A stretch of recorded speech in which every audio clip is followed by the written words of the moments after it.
This week on the Red Sneaker Writers Podcast.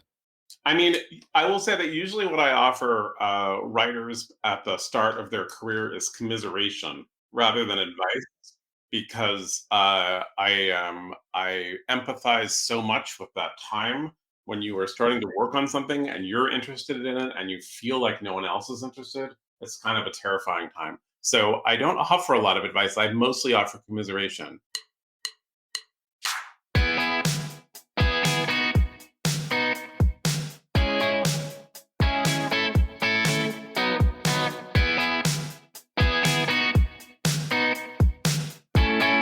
Welcome to the Red Sneaker Writers Podcast.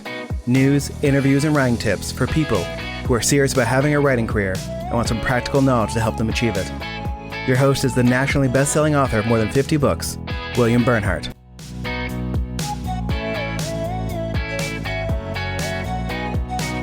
Hello, sneakers, and welcome back to the podcast. This time we have a very special midweek edition of the podcast with a very special guest, and I mean Daniel Handler, who you may know as Lemony Snicket. Why the special edition? Well, because this is WriterCon week, of course, and as you already know, if you listen to this regularly, WriterCon, our annual writers conference, begins this weekend. That's September 3rd through 6th, Labor Day weekend. And it is not too late to register. This takes place in Oklahoma City, but if you don't want to travel or it's too late to make travel plans, you can stream the whole thing from home. You don't even have to watch it live because all the sessions will be recorded and placed online for a month. You can watch at your convenience. We are going to have more than 60 people presenting. That's authors, agents, editors, publishers, publicists, book marketing experts, and not just anybody. We're talking the top professionals in their field. More than 80 sessions going on at this conference, which you can watch live or stream. You know, if you've been watching this podcast very long, you know what's been happening in the book world during the lockdown. Specifically, book sales have been soaring. I mean, seriously soaring in almost every category. This could be a great time for writers. In fact, I'm going to argue this weekend that this is the best time there's ever been for authors and for breaking into the writing business. But that only works if you have the knowledge you need to help you succeed. And these people at WriterCon, I mean, I'm a little biased, obviously, but I think it's the best and brightest conference around, not only because of the quality of the speakers, but because of their generosity, their willingness to sit down, share what they know, reach out, and help the next generation of writers achieve their writing dreams.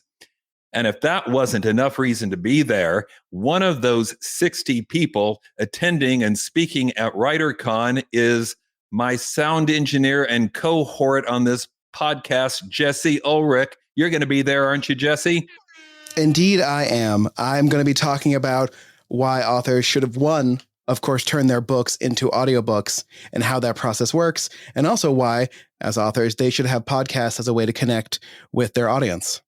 And who would know more about that than you? I mean, seriously. You've been doing my audiobooks and a lot of other people's audiobooks, and you've been doing this podcast, obviously. So you know what you're talking about. I'm very excited. I should say that we're also going to do another edition of this podcast live on Saturday. I have no idea how that's going to happen. Jesse, have you figured that out yet? Not until I see the space. In theoretical terms, I know how we're going to do it. But in practice, it's always a little more complicated. So I'm just going to bring all of my equipment 90 miles down from Tulsa and pray a little prayer, and hopefully everything will be fine.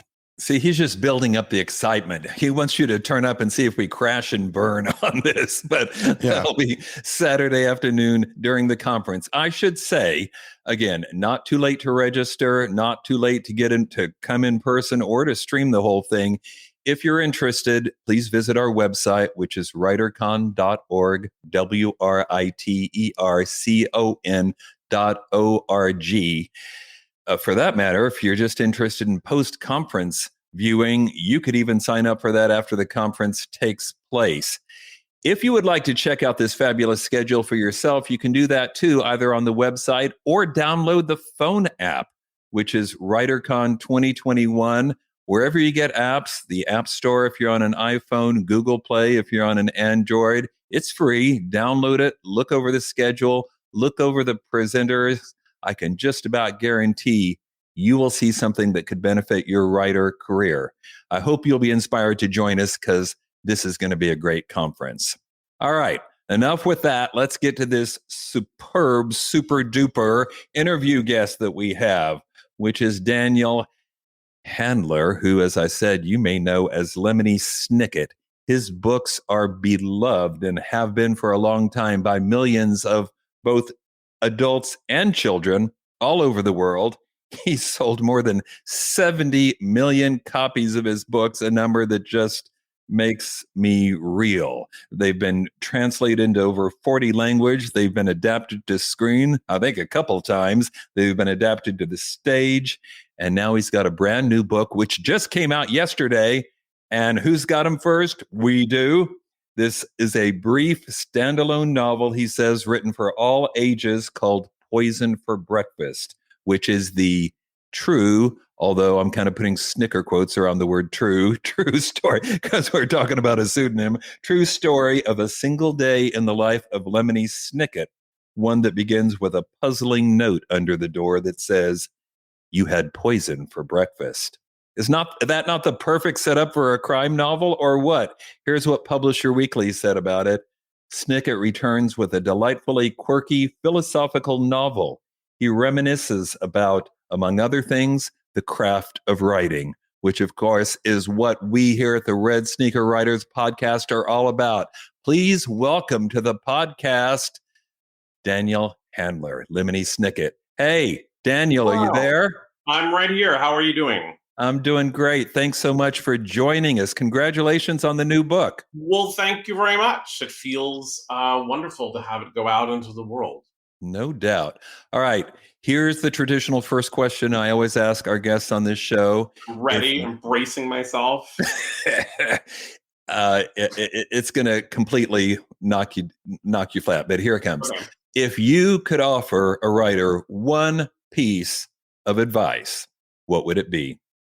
I mean, I will say that usually what I offer writers at the start of their career is commiseration rather than advice, because I empathize so much with that time when you are starting to work on something and you're interested in it and you feel like no one else is interested.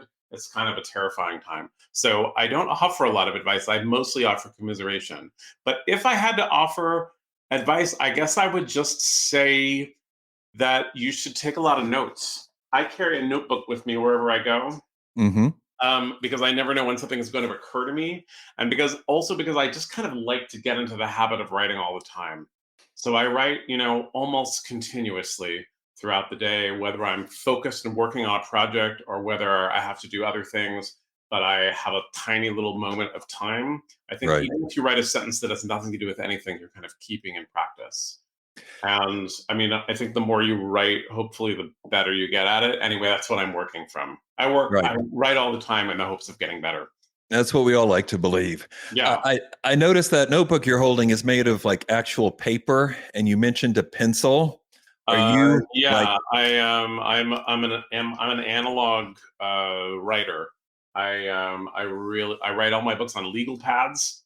Well, Really? I actually start out on notes on index cards. But then they graduate to a legal pad before they reach a typed manuscript. I don't want to write on a machine in which that is also my email and my telephone and my distraction. I don't want to write on a machine that is also my movie theater and my magazines.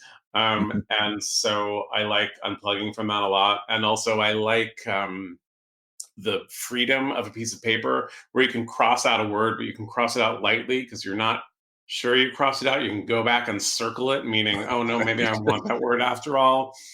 As opposed to like a digital document where what's the first thing that it does? It says like, it wants you to give it a title.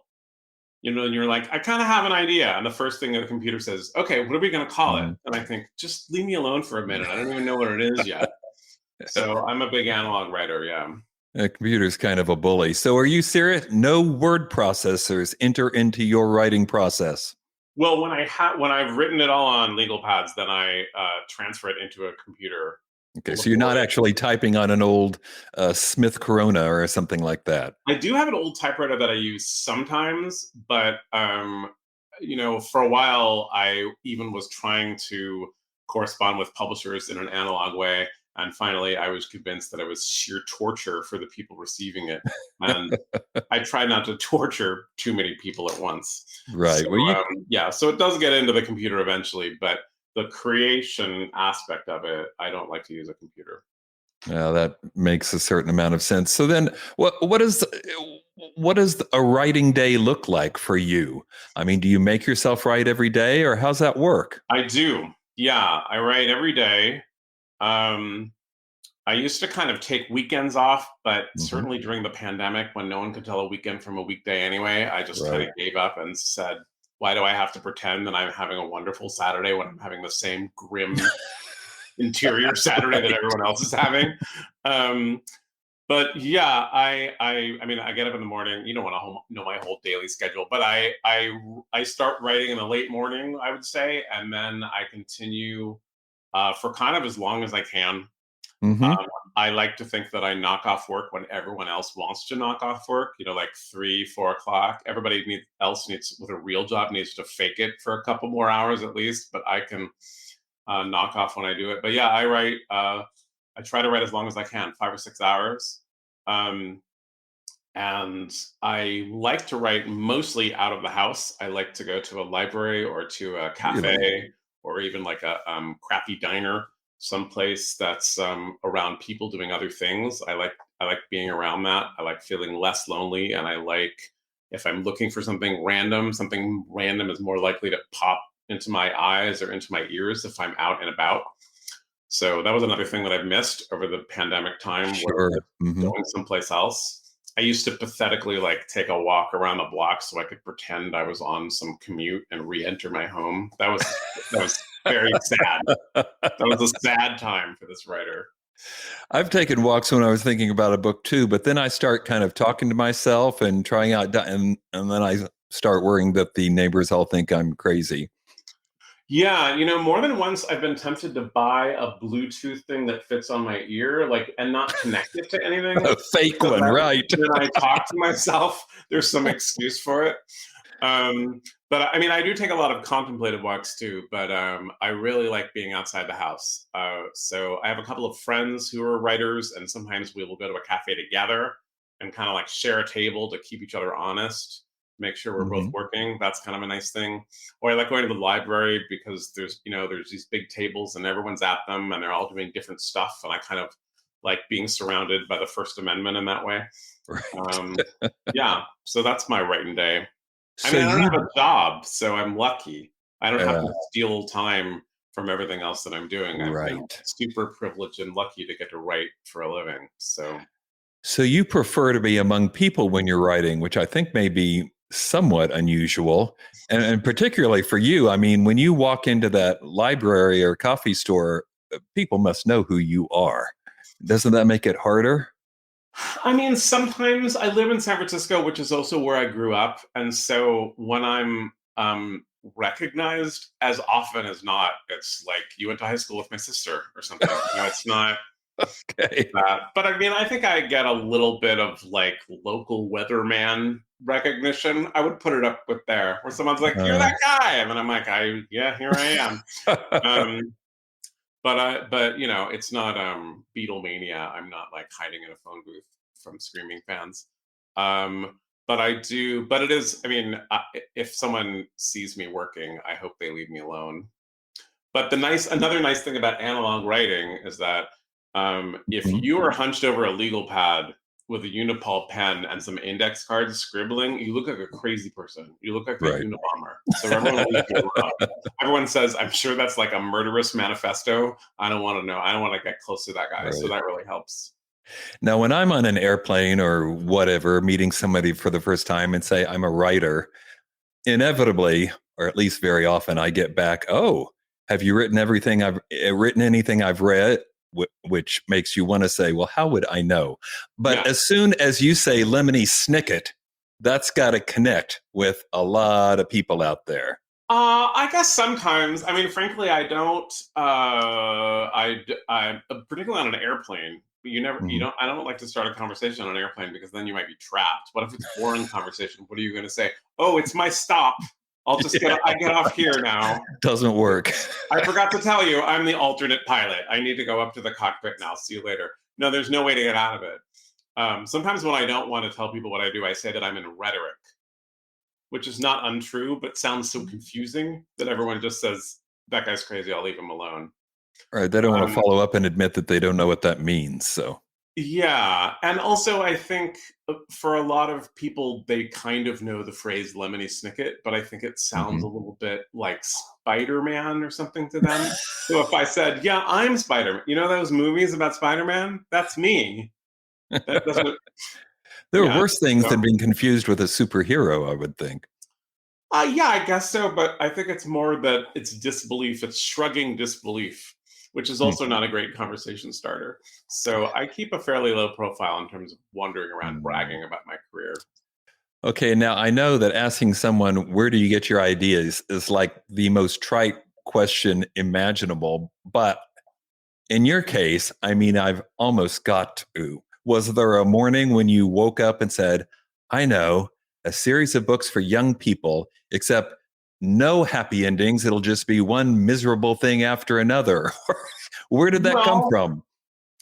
I mean, what kind of two things happened. One is that I was working on a novel that was not going well. I was working on a novel that I wanted to be a Gothic novel in the tradition of like old Gothic literature, which I'd always admired. And I was trying to write a kind of modern approximation of it or kind of a satirical thing. And it kept feeling like a Saturday Night Live skit or something, you know, like funny for 3 minutes and then not interesting. And I was quite frustrated with it. And so I kind of put it aside.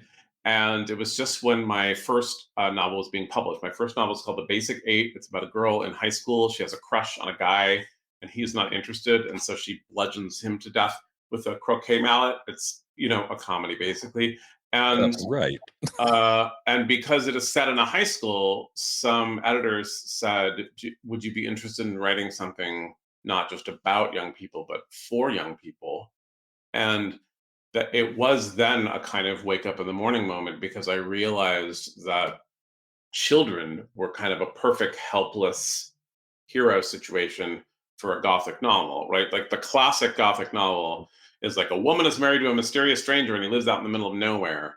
Right. And because at the time society was built in such a way and still is in many cases, in such a way that that would make the woman completely helpless. I was trying to write some kind of new version of it, and I kept thinking, like, why doesn't she just call a cab?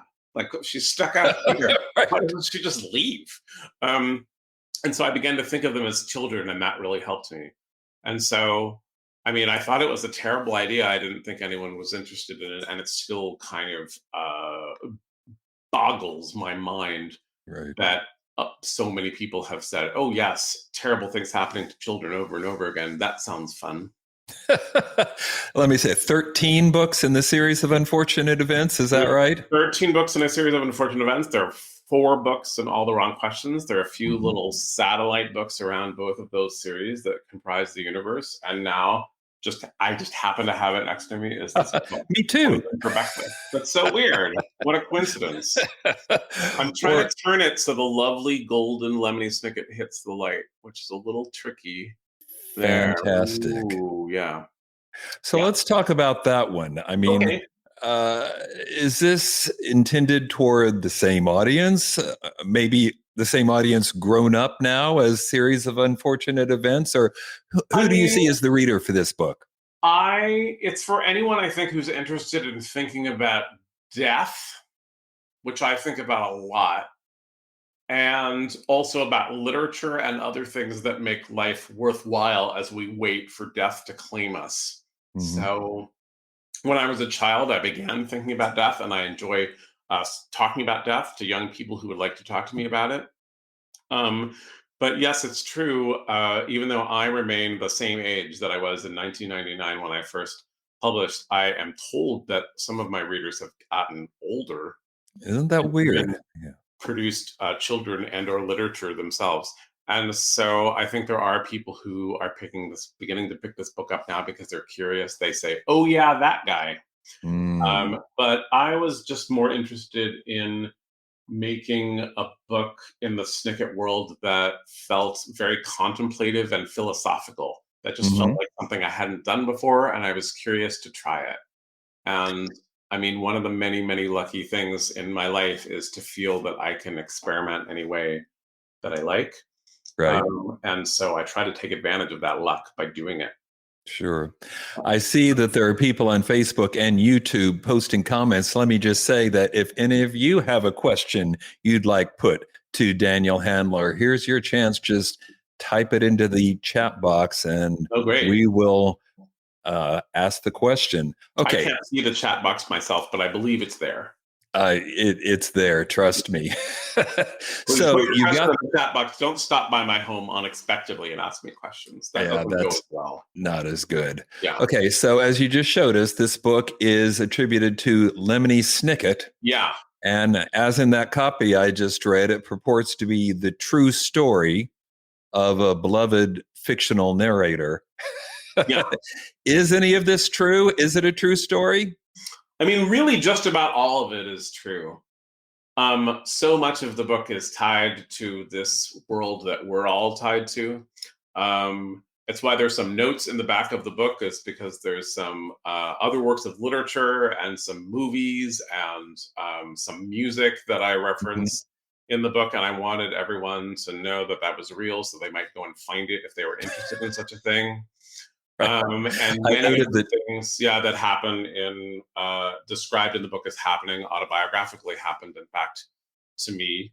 Um, the book begins a little bit with talking about a time by a lake, which happened to me in my childhood. I've actually been thinking about it a lot because the lake was Lake Tahoe, which is ravaged by fire now and in danger. And so, in thinking of that community and in worrying about them, I have remembered that time. But my family borrowed a house that was on the shores of Lake Tahoe, and we were told, if you don't feed the geese, they'll leave you alone. And the geese didn't leave us alone. They were on the beach the whole summer. And it was because in the morning I would wake up early and I would make an extra piece of toast and I would feed it to the Yeah. geese. And I just loved having the secret of doing that. While the rest of my family was completely baffled and kind of enraged that the geese would hang out, and only I knew that they were hanging out because I was giving them breakfast. And so many of the incidents in the book are like that. They closely model my own life, even as they are attributed to my fictional counterpart. Okay, so then at this point, it seems the obvious question would be, what's the difference between Lemony Snicket and Daniel Handler? Is there a difference? How do they differ from one another?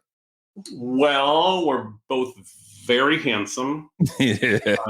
We both, I think, read perhaps too much. We're both prone to philosophical digression. Lemony Snicket is the member of a secret organization that has been shattered over time and is often in desperate and melodramatic circumstances. And I tend to be in a more watered down version of that entire arc, shall we say. So yeah, there's similarities and differences, but I think they're blurriest in this book if people are really interested in that aspect of it. But I don't know if people are. I think the idea is to think about these stories and to walk away from them with your own experience and your own reaction rather than trying to pin them down. But I don't know, maybe people are interested in pinning them down. I think people are going to be interested in both. Okay, we've got a question. This comes Okay. from Amy M. Lee, who I know for a fact is a fine author herself. She's written the Snow Trilogy, which is a series of historical fiction novels involving a Vietnamese heroine. But anyway, the Okay. question is, Daniel, if you could Yeah. write something outside your comfort zone, what would it be? And she's suggesting erotica, romance. What would it be? I don't know why she's assuming erotica or romance is outside my comfort zone. That seems a rather chaste summation of me. And in fact, a recent novel of mine for adults, All the Dirty Parts, which was actually supposed to be published for teenagers, but as the climate grew more and more panicky about teenagers and sex, it was moved over to adults. So, and that has quite a lot of sex in it. So I'm not sure that would be outside my comfort zone. I mean, Okay. this What book is? started out being outside my comfort zone because I'd never written anything kind of non-fictional or philosophical before, but then I really liked doing it. So I have a pretty wide comfort zone. I started out as a poet and I haven't written poetry for a long time, and that it would kind of terrify me to go back in there again. I would feel very self-conscious about it, and it would take a lot of work to do it well. So that might be outside my comfort zone. I don't know. That's a good question. But I think to be outside my comfort zone, really, it would have to be something other than writing. I really enjoy writing.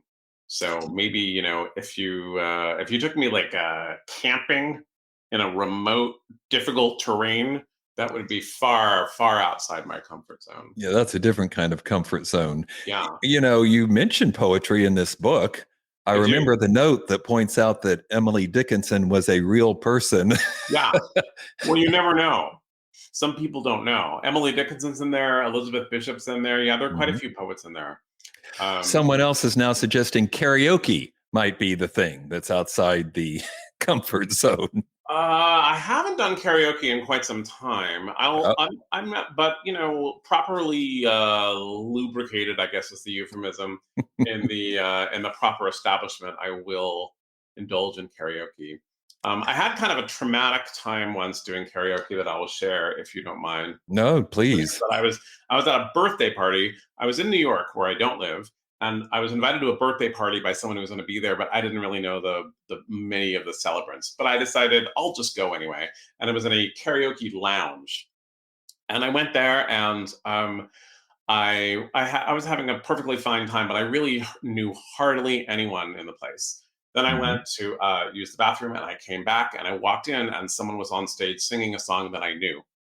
And so I thought to myself, why not join in? And I grabbed the microphone and began singing harmony with her, and she seemed to take it okay. And then I turned around and looked at the audience, and I realized instantly that it was a church group, a very formally dressed church group, and that I had in fact entered the wrong room. I'd re-entered the wrong party because I didn't look that carefully because I didn't know anyone. And so as far as the church group was concerned, they were listening to some member of their community sing, and then some guy walked in, grabbed the microphone and began singing along, and then stopped in astonishment, put the microphone down, and left. So that was kind of outside my comfort zone, I guess. I felt uncomfortable. But at least you knew the song, right? So yeah, I thought you did. It was a pop song. I don't have to go into it now. I think we're having karaoke night at WriterCon this weekend, and I'm sure that's why they're asking about this. Clearly we need to get you out to WriterCon, if for no other reason, so you can do karaoke. I would be delighted. Why not? I haven't been to Oklahoma City in quite some time. It would be nice to revisit it. Oh, you're long over. I'm going to remember that you said that when we're planning for next year. Yeah. Okay, now I just told everyone the premise of this new book, Poison for Breakfast. It kind of sounds like a mystery story. Is it a mystery? I mean, it's shaped like a mystery, and my favorite mysteries tend to grasp the hem of a larger mystery. I think like The Long Goodbye, for instance, by Raymond Chandler, one of my favorite books in the world. Great It's book. shaped like a mystery, but it ends up kind of grasping a large mystery of friendship and other relationships and what we're able to do for each other. And so I think in that way, Poison for Breakfast counts as a mystery because it starts with a threat of murder, and there's some clues and there's some detection. But I think it pretty goes into the kind of larger, deeper philosophical mysteries. So if you like that kind of mystery, then yes, it is a mystery. Well, I was just about to say that I think this book actually raises and addresses. I mean, I don't want to make it sound boring. It's not, but there are a lot of serious philosophical questions addressed in this book, right? I mean, that's the idea. It felt like the kind of nonfiction book that I like, which is kind of chewing over various ideas. And that's also something that's lacking in a lot of children's literature, right? Like nonfiction for children is often like the history of the civil rights movement or lizards of North America. And of course, God bless both those things.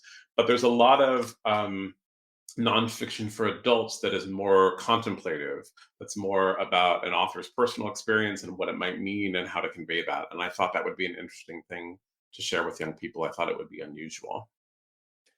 So do you see parents picking up this new book for children, or just, the grown-up children who are perhaps now parents? I mean, I think anyone can pick it up. There's certainly nothing that children would be afraid to read. Um, I'm curious to see who picks it up. I don't know. It's only been out for a day. So Right. far I've heard from a handful of people who like it. But the first day was terrific, I bet. Yeah, it was good. It's a little startling because I do like going on tour for a buck. I've been lucky enough to work with publishers who often send me out on the road. I enjoy meeting readers. And of course, because of, I don't know how many people out there are keeping track of the news, but there's been a pandemic lately. I don't know if anyone's What? caught that. Yeah. You should Google it later and you'll find out. It's pretty shocking. Oh, my. And so I haven't been traveling.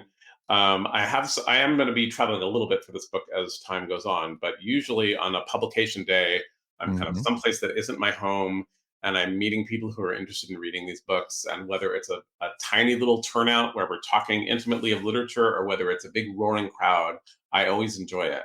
And so it's been a little strange to instead be back in my office and addressing people on camera. So I am very curious to see what people think of the book. It makes me excited when I am able to see the kind of physical act of anyone picking it up and looking at it, or sometimes seeing someone sitting and reading it. That's always fun. So I hope to see that more as things open up and as people go out more into the world again. Well, you have clearly been a huge success as a writer, which is probably why it's fun to go on tour, because people actually show up and want to talk to you and whatnot. Well, that's true. But, sometimes when it's a small group of people, it actually feels like a more magical experience because it doesn't feel like you need to entertain a gazillion people at once. Instead, it feels like people are there to kind of have a bona fide conversation and talk about literature. So I've had small groups before. I mean, I think the publisher gets nervous if they've flown you to a city and it's not paying for itself, as they say. Right, of course. But I don't really mind. I enjoy visiting schools where I'm sent to. I enjoy kind of the whole thing. I like the shape of writers going out and meeting people who might be interested in reading their work. So by my count, you got to be hovering somewhere around 20 books. There were 13 of the unfortunate events and 4 of the wrong questions. And you've mentioned several standalones. I mean, it's more than 20 Lemony Snicket books, and it's an additional handful of books under my own name. So I like I'm a 30 range somewhere, I think. But it feels unhealthy to think about how many books you've written, To count. Yeah. It actually reminds me of like when you try to think, I wonder how many hamburgers I've had this year. And then you think, God, I'm going to die. So you have to just stop. It doesn't feel healthy to dwell about it.